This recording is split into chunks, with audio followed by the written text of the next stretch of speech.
बिस्मिल्लाहिर्रहमानिर्रहीम। अस्सलामु अलैकुम दोस्तों, उम्मीद आप सब खैरियत से होंगे। सुल्तान शमसुद्दीन अल्तमश पार्ट 8। मगरिब की नमाज से पहले ही जमालुद्दीन, उसकी बीवी अस्मा, दोनों बेटियां रयान और लबाना और बेटा कदर खान निज़्ज़ा खान की हवेली में दाखिल हुए थे। निज़्ज़ा खान, एतमर और करातीस ने शानदार अंदाज में उनका इस्तकबाल किया, इसलिए कि अपने बेटे बारबत को भेजकर निज़्ज़ा खान ने उन्हें दावत पर बुला लिया था। जब सब दीवान खाने में बैठ गए तब गुफ्तगू का आगाज खूबसूरत रयान के बाप जमालुद्दीन ने किया और निज़्ज़ा खान की तरफ देखते हुए कहने लगा, निज़्ज़ा खान, इस फखरुद्दीन से मुझे ये उम्मीद नहीं थी कि वो इस किस्म का धोखा और फरेब करे। मैं इस फखरुद्दीन के बड़े भाई सैफुद्दीन को भी जानता हूँ। वो बड़ा अच्छा और शरीफ इंसान है और मैं समझता हूँ मिजाज और तबीयत में इस फखरुद्दीन और सैफुद्दीन में जमीन और आसमान का फर्क है। यहाँ तक कहने के बाद जमालुद्दीन रुका। उसके बाद अपनी बात को आगे बढ़ाते हुए वो फिर कह रहा था, निज़्ज़ा खान, मुझे हैरत तो इस बात की होती है कि जो काम फखरुद्दीन ने किया ही नहीं, उस काम का उसने अपने आप को मरकजी किरदार बनाने की क्यों जरूरत महसूस की। यहाँ तक कहने के बाद जमालुद्दीन जब रुका तब हल्का सा तबस्सुम निज़्ज़ा खान के चेहरे पर नमूदार हुआ।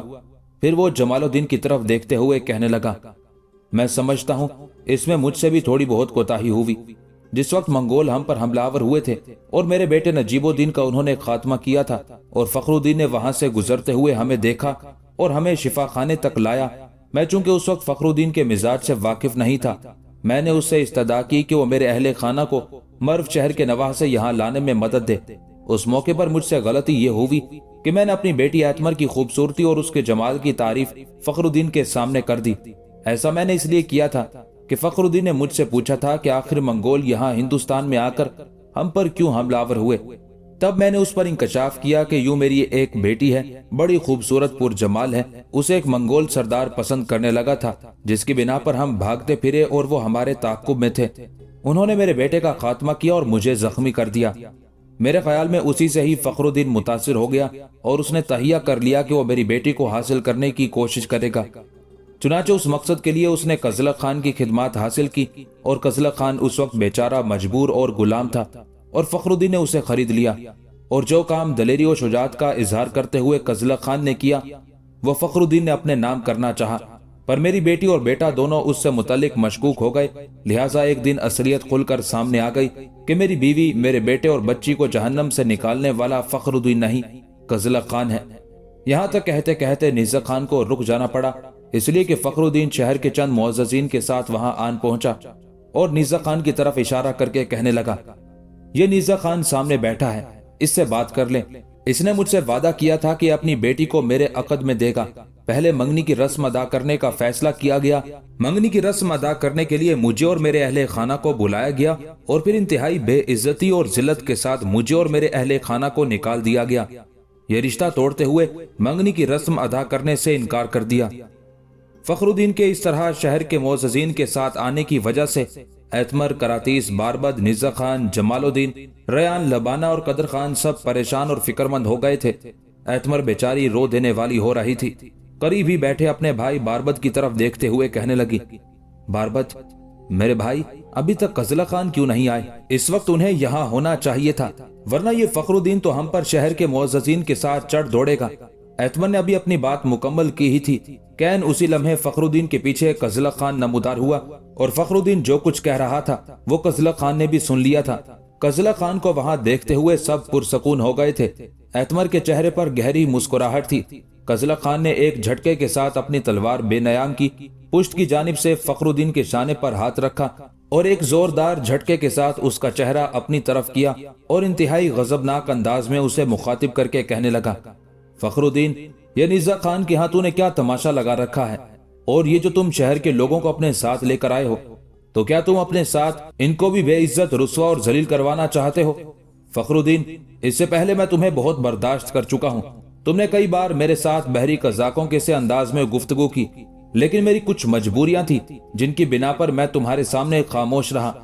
आज तुम मोहतरम निज़्ज़ा खान के यहाँ अपने धोखे, अपने फरेब को समरावर करने के दर पे हो। फखरुद्दीन, मैं तुमसे पूछता हूँ, क्या निज़्ज़ा खान की बीवी, बेटी और बेटे को मर्व शहर के नवाह से तुम निकाल कर लाए थे? جس کا مظاہرہ تم کرتے پھرتے ہو اور جس کے بدلے میں تم نیزہ خان کی بیٹی کا ہاتھ مانگتے ہو؟ فخر الدین، میں نے تجھے کئی مواقع پر سمجھانے کی کوشش کی، پر لگتا ہے تیرا دماغ اور تیرا شعور اس وقت فضا کی بلندیوں میں پرواز کر جاتا تھا اور تو میری کسی بات پر توجہ نہ دیتا تھا۔ حالانکہ میں نے جو تجھ سے وعدہ کیا تھا اس کے مطابق میں نے اپنی زبان بند رکھی۔ جو برا کام تو نے کیا اس پر پردہ ڈالے رکھا، حالانکہ مجھے ایسا کرنا نہیں چاہیے تھا۔ میری مجبوری تھی کہ میں غلامی سے نجات چاہتا تھا، اس بنا پر میں تمہاری ترغیب میں آ گیا اور اسی کی وجہ سے میں نے اپنے ہونٹوں کو سی رکھا، لیکن تو نے اس سے ناجائز فائدہ اٹھانے کی کوشش کی۔ فخر الدین، کیا تو نہیں جانتا کہ جس لڑکی کا تو ہاتھ مانگتا ہے وہ تجھ سے نفرت کرتی ہے؟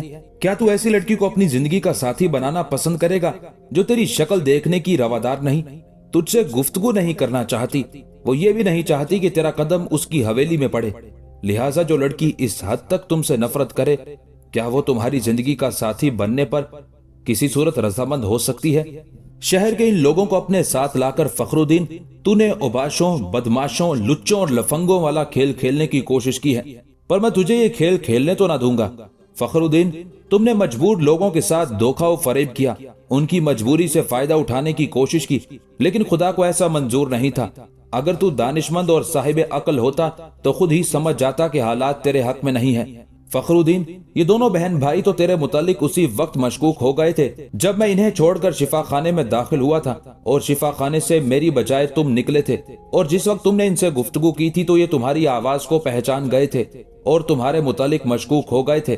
پھر جب تم نے انہیں حویلی میں ساتھ لے جا کر ان کی حویلی کے سامنے اپنے سر سے خود اتار دیا تو پھر تم نے ان دونوں بہن بھائیوں کو مزید شک و شبہ میں ڈال دیا کہ جس شخص نے مرو شہر سے لے کر دہلی تک اپنے سر سے خود نہیں اتارا، اس نے ان کی حویلی کے دروازے پر آ کر کیسے اور کیوں کر خود اتارتے ہوئے اپنا چہرہ ننگا کیا۔ ایسا ہی کرنا تھا تو پھر مرو شہر سے لے کر دہلی میں ان کی حویلی تک چہرے کو ڈھانپنے میں کیا مصلحت تھی؟ فخر الدین، انہیں مشکوک میں نے نہیں کیا، انہیں مشکوک تمہاری حرکتوں نے کیا۔ اب تم مزید ایسی حرکتیں کر رہے ہو جس کی بنا پر تم اس حویلی کے لوگوں ہی نہیں، عام لوگوں کی نگاہوں میں ایسے گرو گے کہ شہر میں تمہاری کوئی عزت، تمہارا کوئی وقار نہیں رہے گا۔ فخر الدین، جب تم دہلی سے باہر گئے ہی نہیں، پھر تم کیسے دعویٰ کرتے پھرتے ہو کہ مرو شہر کے نواز سے نیزہ خان کی بیوی، بیٹی اور بیٹے کو تم لے کر آئے، حالانکہ تمہارا بھائی سیف الدین محترم نیزہ خان کی دکان میں اس بات کا اعتراف کر چکا ہے کہ تم مرو شہر کی طرف گئے ہی نہیں۔ فخر الدین، ویسے بھی میں نے جان لیا ہے کہ تم ایک جھوٹے اور فریبی انسان ہو۔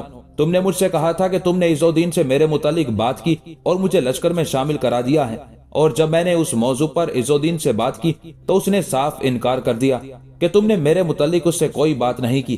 یہاں تک کہنے کے بعد قزلق خان رکا، ایک نگاہ کمرے میں بیٹھی اعتمر پر ڈالی۔ اس سمے اعتمر بے حد خوشی اور تمانیت کا اظہار کر رہی تھی اور بڑے شوق اور بڑی وارفتگی میں وہ قزلق خان کی طرف دیکھے جا رہی تھی۔ قزلق خان نے پھر فخر الدین کو مخاطب کر کے کہنا شروع کیا، فخر الدین، میں نے تمہاری ان بدعمالیوں کی شکایت ابھی سلطان اور محترم عز الدین سے نہیں کی، اور جس روز میں نے ایسا کر دیا اس روز تمہیں لشکر سے نکال باہر کیا جائے گا، اور یہ بھی یاد رکھنا تمہارا شمار سلطان کے امراء میں سے نہیں ہوگا، اور دہلی شہر میں تمہاری کوئی عزت، تمہارا کوئی وقار نہیں رہے گا۔ یہاں تک کہنے کے بعد قزلق خان رکا، پھر دوبارہ فخر الدین کو مخاطب کر کے کہہ رہا تھا، فخر الدین، ذرا یہ تو سوچو، جب تمہاری ان بدعمالیوں، تمہارے اس فریب، تمہارے اس دھوکے کی خبر تمہاری ماں بہنوں کو ہوگی تو کیا تم ان کی نگاہوں میں گرو گے نہیں؟ اور تم جیسے انسان جو پہلے ہی گرے ہوئے ہوتے ہیں انہیں دوبارہ گرنے سے کوئی فرق نہیں پڑتا۔ اس موقع پر فخر الدین کے ساتھ آنے والوں میں سے ایک نے بولنا چاہا، لیکن قزلق خان نے اپنے منہ پر ہاتھ رکھتے ہوئے سختی کے ساتھ اسے چپ رہنے کا اشارہ کیا۔ اس کے بعد تھوڑی دیر کی خاموشی کے بعد بڑے غور سے فخر الدین کی طرف دیکھتے ہوئے قزلق خان کہنے لگا، فخر الدین، کیا ان سب کے سامنے وہ تفصیل کہوں جس میں تو نے فریب کیا؟ قزلق خان کے ان الفاظ پر فخر الدین منہ چھپانے لگا تھا۔ اس کے ساتھ آنے والوں کو مخاطب کرتے ہوئے قزلق خان پھر دھاڑتی ہوئی آواز میں بول اٹھا، تم یہاں سے فی الفور چلے جاؤ، ایسا نہیں کرو گے تو پھر اس کے ساتھ تم سب کی گردنیں بھی محفوظ نہیں رہیں گی۔ قزلق خان کی طرف سے یہ ہولناک دھمکی کارگر ثابت ہوئی۔ آنے والے وہ لوگ لرز کانپ گئے اور پھر فی الفور مڑتے ہوئے وہاں سے چلے گئے تھے۔ ان کے جانے کے بعد ہاتھ کے اشارے سے قزلق خان نے باربد کو بلایا اور اس کے کان میں کچھ کہا، جسے سن کر باربد بھاگتا ہوا باہر چلا گیا تھا۔ باربد کے جانے کے بعد فخر الدین کو مخاطب کرتے ہوئے قزلق خان پھر کہنے لگا، فخر الدین، جو رشتہ تم قائم کرنا چاہتے ہو ظالم، ایسے رشتے زبردستی، دھونس اور دھمکی سے تو قائم نہیں ہوتے۔ دیکھ، تیرے میرے درمیان جو راز تھا میں اسے چھپانا چاہتا تھا، لیکن تمہارے حد سے گزرنے کی وجہ سے یہ راز راز نہ رہ سکا۔ فخر الدین، اب محترم نیزا خان اور ان کے اہل خانہ کے علاوہ میرے خیال میں محترم جمال الدین اور ان کے اہل خانہ بھی جانتے ہوں گے کہ ایتمر کے سلسلے میں تو نے کیا دھوکہ اور فریب کیا۔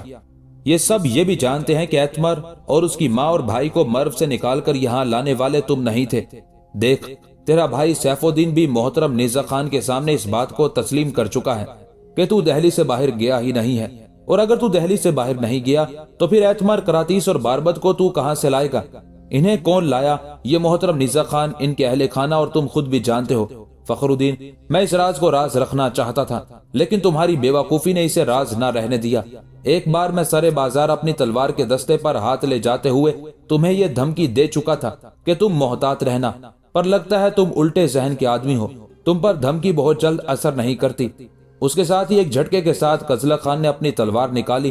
وہ ایک چوڑے پھل کی بھاری چمکتی ہوئی تیز تلوار تھی۔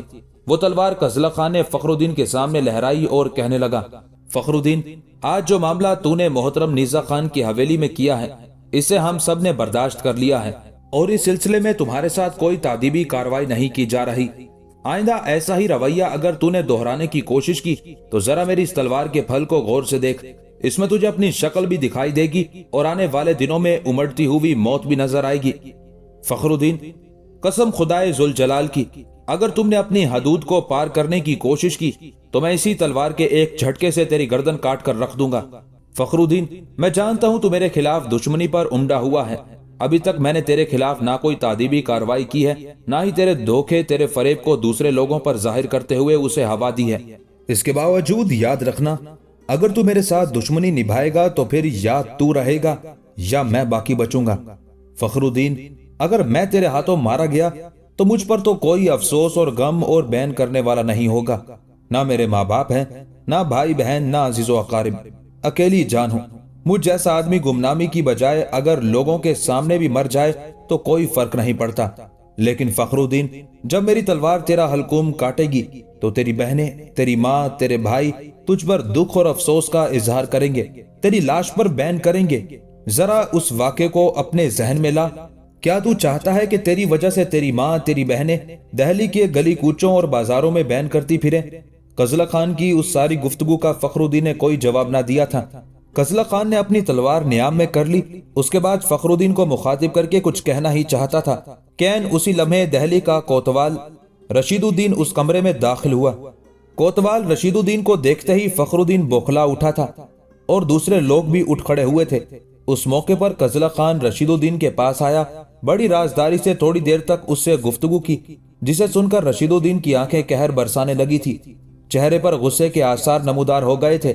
پھر کوتوال رشید الدین آہستہ آہستہ بڑے وقار اور بڑے روب و دبدبے کے ساتھ چلتا ہوا فخر الدین کے سامنے آیا اور فخر الدین کو مخاطب کر کے کہنے لگا، فخر الدین، آنے والے دنوں میں میں کبھی تمہیں محترم نیزا خان کی حویلی میں نہ دیکھوں۔ یہ بھی یاد رکھنا، نیزا خان کے اہل خانہ میں سے اگر کسی کو بھی کوئی نقصان پہنچا تو فخر الدین تیرا سر تیری گردن پر سلامت نہیں رہے گا۔ اب تیری بہتری اور بھلائی اسی میں ہے کہ فی الفور یہاں سے دفع ہو جا۔ فخر الدین نے اسے غنیمت جانا، لہٰذا گردن جھکائے فی الفور وہ دیوان خانے سے نکلا، پھر بھاگنے کے انداز میں نیزا خان کی حویلی سے چلا گیا تھا۔ فخر الدین کے جانے کے بعد کوتوال رشید الدین قزلہ خان کو مخاطب کر کے کہنے لگا، قزلہ خان میرے عزیز، آپ نے بڑا اچھا کیا کہ محترم نیزا خان کے بیٹے باربد کو بھیج کر فی الفور مجھے بلا لیا اور مجھے اصل صورتحال سے بھی آگاہ کر دیا۔ میں یہاں سے جانے کے بعد فخر الدین کو ایک بار پھر تنبیہ کروں گا، اور میں آپ لوگوں کو یقین دلاتا ہوں کہ آئندہ یہ کبھی محترم نیزا خان کی حویلی کا رخ نہیں کرے گا، اگر کرے گا تو پھر زندہ نہیں رہے گا۔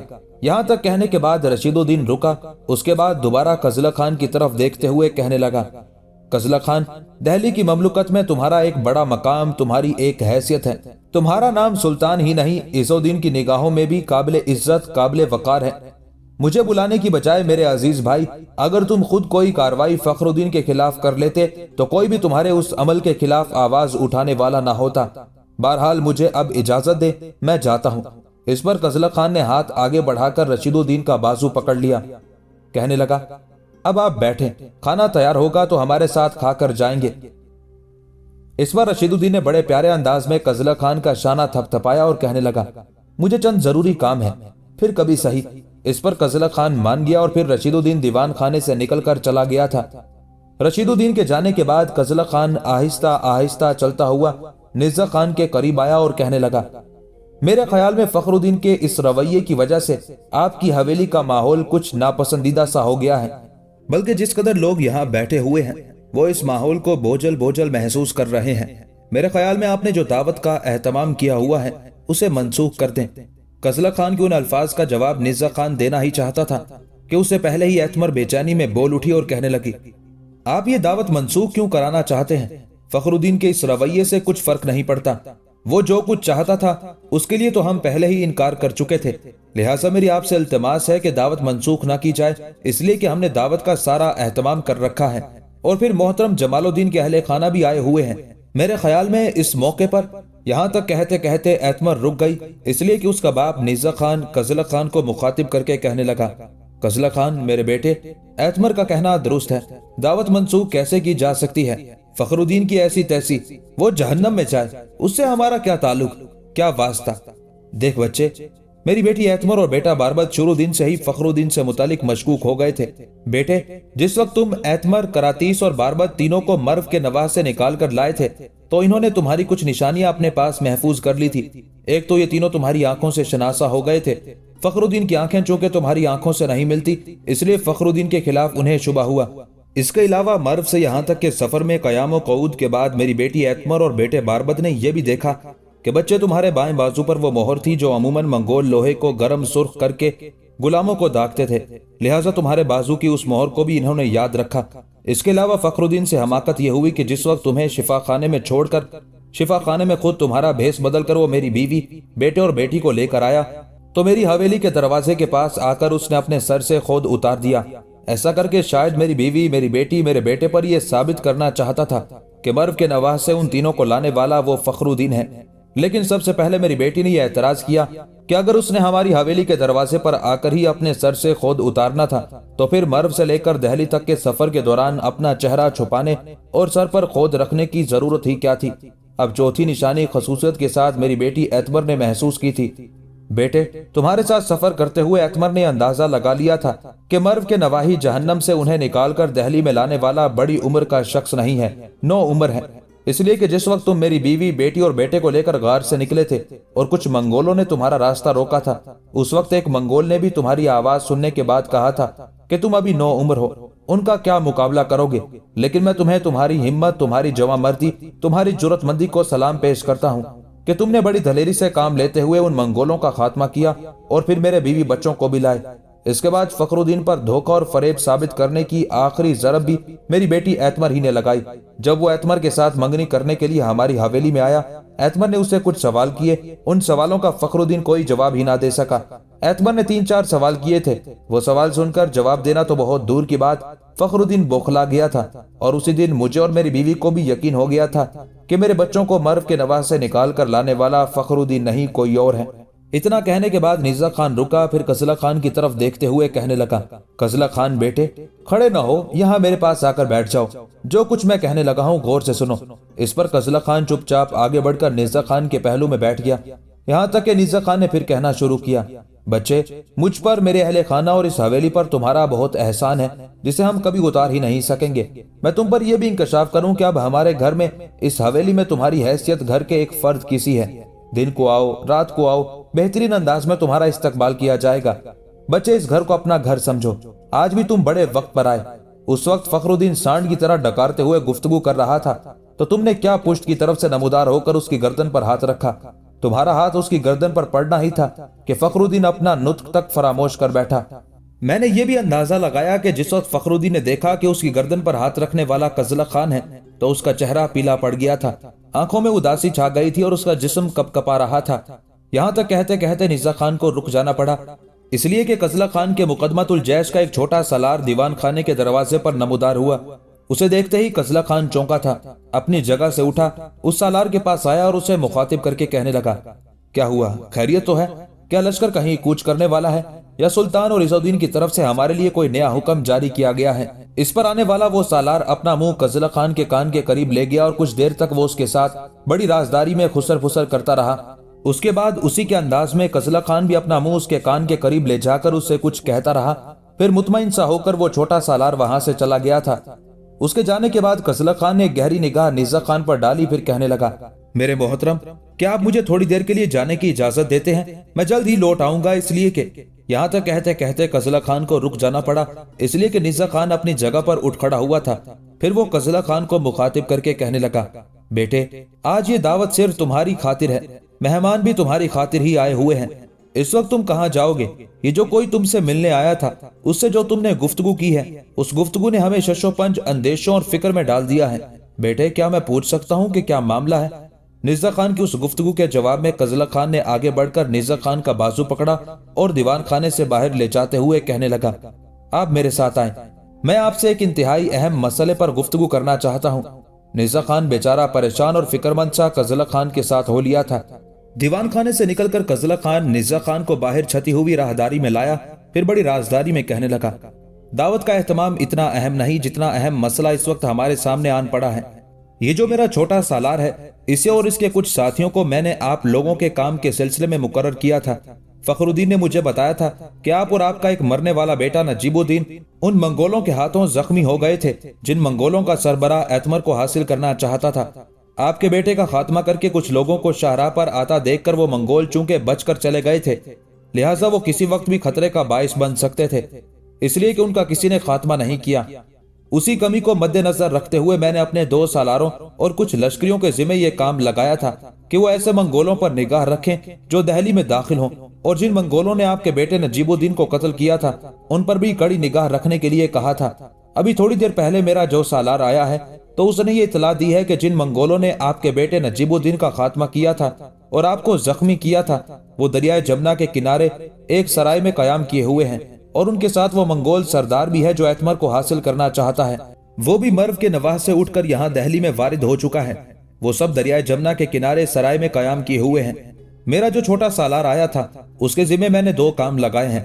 पहला ये कि वो किसी लश्करी को मुकर्रर करेगा, मेरा घोड़ा मेरे हाथ से तैयार करके यहाँ ले आएगा। इसके अलावा वो सालार अपने एक और छोटे सालार के साथ चंद दस्तों को लेकर दरियाए जमुना का रुख करेगा और वो सारे मुसल्लह जवान उस सराय का मुहासरा कर लेंगे जिसमें मंगोल ठहरे हुए हैं। ना किसी को सराय से बाहर निकलने दिया जाएगा और ना नया आदमी सराय में दाखिल होगा तवक्ते कि मैं वहां पहुंच जाऊं, और मैं चाहता हूं कि इन मंगोलों का खात्मा कर दिया जाए। अगर ऐसा ना किया गया तो आने वाले दौर में वो मंगोल गाहे बागाहे आप और आपके अहले खाना के लिए परेशानी का बाइस बनते रहेंगे, और आज अगर उनका किस्सा पाक कर दिया गया तो मुस्तकबिल में आपके लिए कोई अंदेशा, कोई परेशानी नहीं रहेगी। कजला खान के उस इंकशाफ पर निज़्ज़ा खान का चेहरा पीला हो गया था। फिर मध्यम से लहजे में कहने लगा, कजला खान, मेरे बेटे, तुम्हारा कहना दुरुस्त है। बेटा, मैं तुम्हारा कहां कहां शुक्रिया अदा करूं। हर मुश्किल वक्त में तुम ही हमारे काम आ रहे हो। उस मौके पर कजला खान ने देखा हसीनो खूबसूरत एतमर अपनी जगह से उठकर उस तरफ आई थी जहां कजला खान उसके बाप निज़्ज़ा खान से गुफ्तगू कर रहा था। चुनाचे एतमर को आते देखकर कजला खान ने निज़्ज़ा खान को मुखातिब किया, निज़्ज़ा खान, मेरे मोहतरम, आपकी बेटी एतमर इधर ही आ रही है। अभी जो इंकशाफ मैंने किया है उसका जिक्र एतमर से ना कीजिएगा, क्योंकि इसमें इसकी जात मुलव्विस है, लिहाजा वो बहुत परेशान और फिक्रमंद होगी, और उसकी फिक्र और परेशानी को रफा करने के लिए मंगोलों का खात्मा बड़ा जरूरी है। जवाब में निज़्ज़ा खान मुस्कुराते हुए कहने लगा, बेटे, तुम एतमर को मेरे ख्याल में समझे नहीं। वो बड़ी दलेर, बड़ी बाहौसला लड़की है। इस वाक़े का उसे जिक्र कर देना चाहिए। मेरे बच्चे, तुम फिक्रमंद ना हो, वो परेशान और मुंतशिर नहीं होगी। इतनी देर तक एतमर करीब आ गई थी, फिर बाप की तरफ देखते हुए कहने लगी, बाबा, क्या मामला है? आप लोग बड़ी राजदारी से गुफ्तगू कर रहे हैं।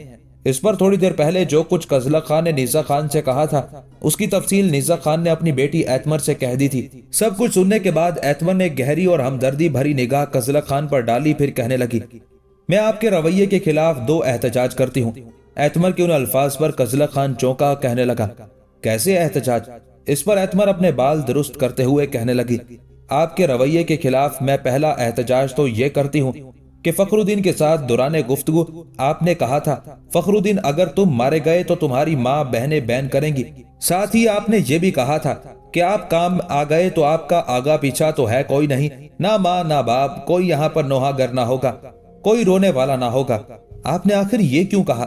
जबकि मेरे बाप खास तौर पर कह चुके हैं कि आपकी हैसियत हमारे यहाँ घर के एक फर्द की सी है। फिर इस वक्त जो दीवान खाने में लोग जमा हैं, सब आपकी जो दावत की है इसमें शिरकत के लिए आए हैं। गोया ये आपकी खुशी में शामिल होना चाहते हैं। इतने लोगों के साथ आपका ताल्लुक है, रिश्ता है, वास्ता है, फिर भी आप कहते हैं कि आपका कोई आगा पीछा नहीं।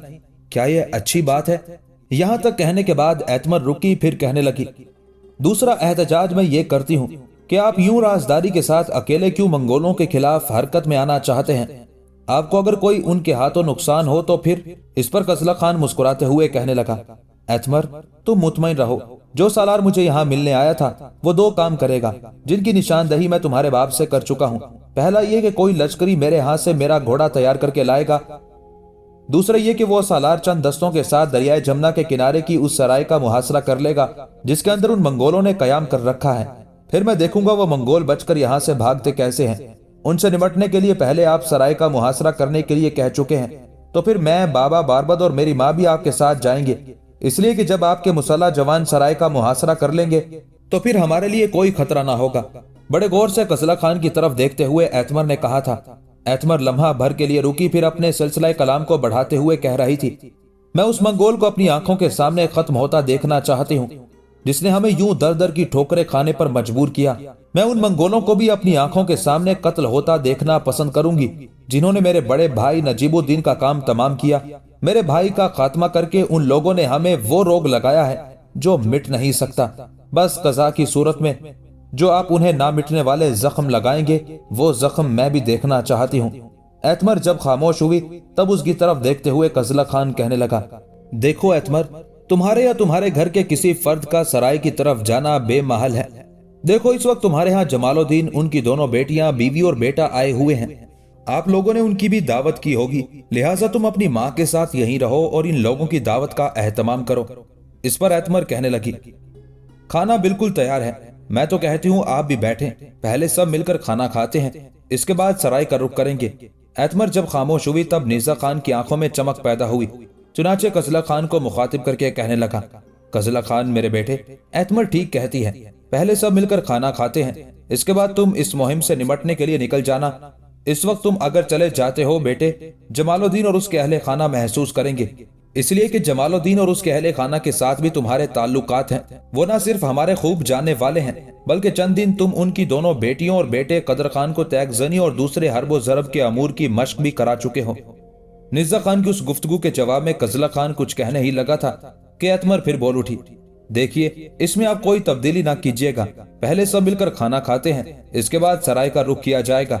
कजला खान ने एतमर की बात मान ली, चुनाचे वहीं खाना लगा दिया गया। सब ने मिलकर खाना खाया।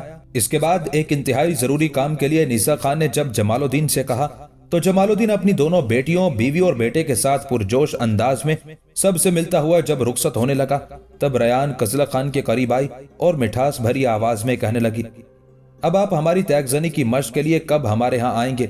इस पर कजला खान के बोलने से पहले ही एतमर बोल उठी और कहने लगी, रयान तुम फिक्र ना करो, मैं और बारबत दोनों इन्हें लेकर तुम्हारे यहाँ आएंगे। एतमर के उन अल्फाज पर रयान खुश हो गई थी। फिर उसके बाद खाना लगाया गया। सब ने खुशगवार माहौल में खाना खाया, जिसके बाद जमालुद्दीन अपने अहले खाना को लेकर घर चला गया था। जबकि निज़्ज़ा खान, एतमर, करातीस और बारबत चारों दीवान खाने से निकले। अपने घोड़े उन्होंने तैयार किए। इतनी देर तक एक लश्करी कजला खान का घोड़ा भी ले आया था। सब घोड़ों पर सवार हुए और हवेली से निकलकर वो दरियाए जमुना का रुख कर रहे थे।